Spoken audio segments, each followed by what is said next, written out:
Mesa ya está con nosotros Gabriel Villalba, quien es abogado y analista y nos acompaña en esta noche. Gabriel, qué gusto saludarlo. Bienvenido a Cartas sobre la Mesa.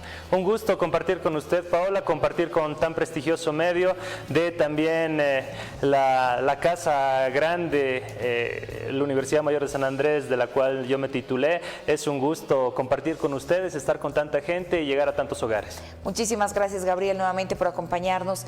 ¿Qué deja la marcha del Movimiento al Socialismo del ala Evista? Para muchos deja sabor a poco.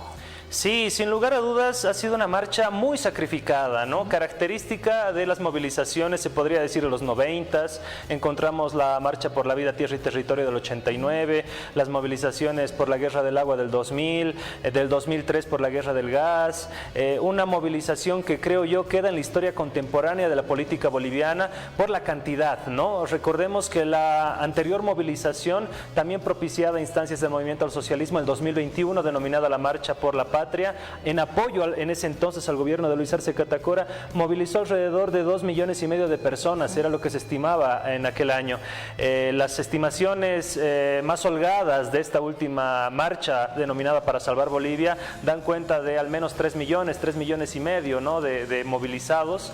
Una marcha sumamente sacrificada, 7 días marchando, más de 200 kilómetros, no es para menos, que sin lugar a dudas ha demostrado la musculatura política que tiene Evo Morales a la cabeza del movimiento al socialismo, a la cabeza de la dirección nacional del MAS, y sin lugar a dudas una marcha sumamente sacrificada, pero también emotiva. Pero ¿se esperaba algo más de la movilización? ¿Se esperaban algunas medidas más contundentes? Con esto no decimos hechos de violencia, sino algunas medidas más contundentes. ¿Le dejó sabor a poco? ¿Qué logró el movimiento al socialismo más allá de mostrar esta musculatura política?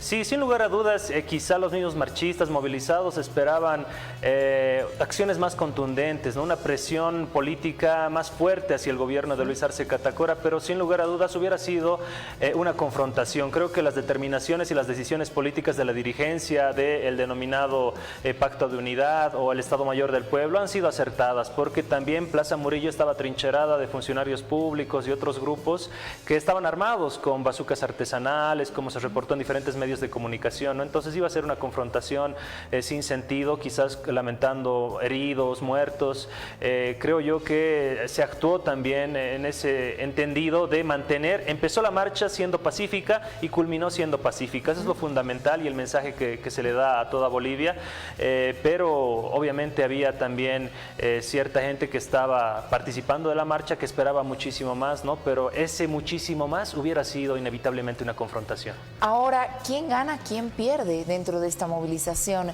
Se muestra que el presidente no es capaz de manejar conflictos.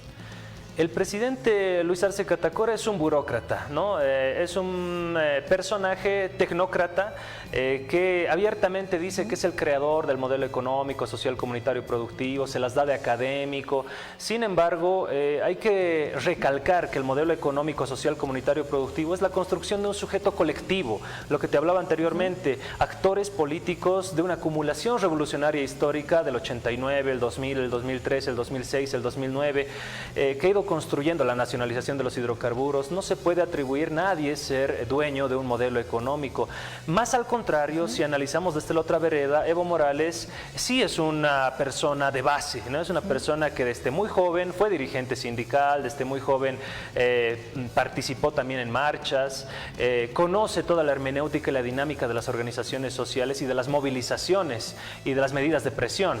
Entonces no se puede comparar a un Luis Arce con un Evo Morales. Eso se lo tiene claro, pero sin lugar a dudas creo yo que gana el movimiento al socialismo, gana también la población, pero existe cierta preocupación en los niveles de la burocracia a la cabeza de Luis Arce, que a mi modo de ver son los grandes perdedores porque no supieron qué acción tomar, ¿no? O atrincherarse en Plaza Murillo, o ir a intervenir la marcha, o fomentar actos de violencia, o quedarse nomás protegiendo Plaza Murillo.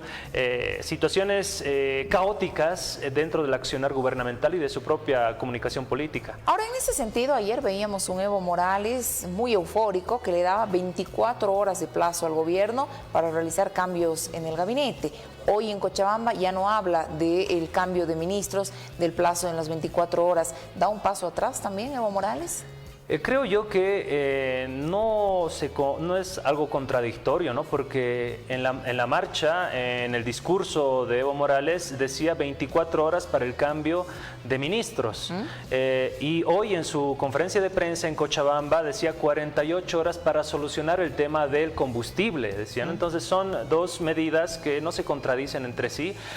Sin embargo... Pero el presidente no cambió ningún ministro y se cumplieron las 24 horas. Sin lugar a dudas es una atribución constitucional la que tiene el presidente de designar o destituir a los ministros, pero ya es un mensaje, ¿no?, que ve la población, y también puede calificar al presidente, decir, bueno, este señor es un gobierno totalmente despiadado, se podría decir, porque tanta gente se ha movilizado durante 7 días, tanto sacrificio, y solo le están pidiendo cambio de ministros y no lo está haciendo. ¿Qué clase de gobierno indolente tenemos? ¿No? Es un mensaje también que cala en el sentido común de la población. Ahora, hoy el gobierno se reunió con el cuerpo diplomático y denunció que Morales quiere acortar el mandato.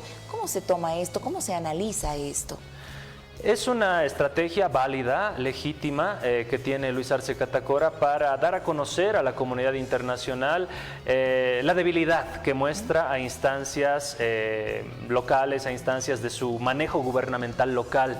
Entonces trata de buscar los respaldos internacionales que no consigue en la política interna, en la política boliviana, ¿no? Es por eso que intenta recurrir a comunicados de orden diplomático, a comunicados a instancias de la Cancillería, a comunicados a instancias de otros gobiernos, tratar de buscar en el exterior el apoyo que no encuentra en Bolivia.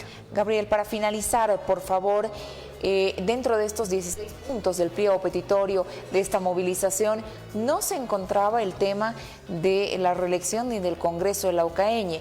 Finalmente se dejó entrever que hay un afán político por legitimizar y legalizar la postulación de Evo Morales. Dentro de los puntos del pliego petitorio, sin lugar a dudas, se encontraba el respeto y el resguardo a las determinaciones del Congreso de la Ucaeñe. Ese fue un punto principal. Ahora, si nos vamos al ámbito de la reelección o la repostulación en el artículo 167, mucho se ha hablado sobre la inhabilitación de Evo Morales, pero si nos adscribimos al ámbito estrictamente jurídico, la sentencia constitucional 1010 no inhabilita para nada a Evo Morales. El accionante no es Evo Morales, el accionado no es Evo Morales, y la resolución como tal, la parte resolutiva, no dispone que se inhabilite a Evo Morales. Por eso, justamente porque la sentencia constitucional 1010 no inhabilitaba a Evo Morales, el presidente Luis Arce intentó plantear las preguntas del referéndum para modificar el artículo 167, reelección por un periodo de mandato más o discontinua, ¿no? Cambiando totalmente el tipo de la dinámica del artículo 167, y también salió recientemente, hace 2 semanas, con esto concluyo, la sentencia constitucional, la resolución constitucional de la Sala Constitucional Cuarta, número 040/2024, que trataba de criminalizar la protesta y de esa forma aprender también a Evo Morales. Sin embargo, tampoco se ha llegado a aquella imposibilidad de Evo de ser candidato nuevamente. Gabriel, quiero agradecerle muchísimo por el tiempo que nos ha regalado. Lo estaremos convocando a este espacio para hablar de estos temas importantes. Muchísimas gracias. Muchísimas gracias, Paola. Muchísimas gracias a toda la gente que nos está viendo, escuchando, y también en las redes sociales compartiendo. Un gusto estar acá. Gabriel Villalba, quien nos acompañó en este espacio.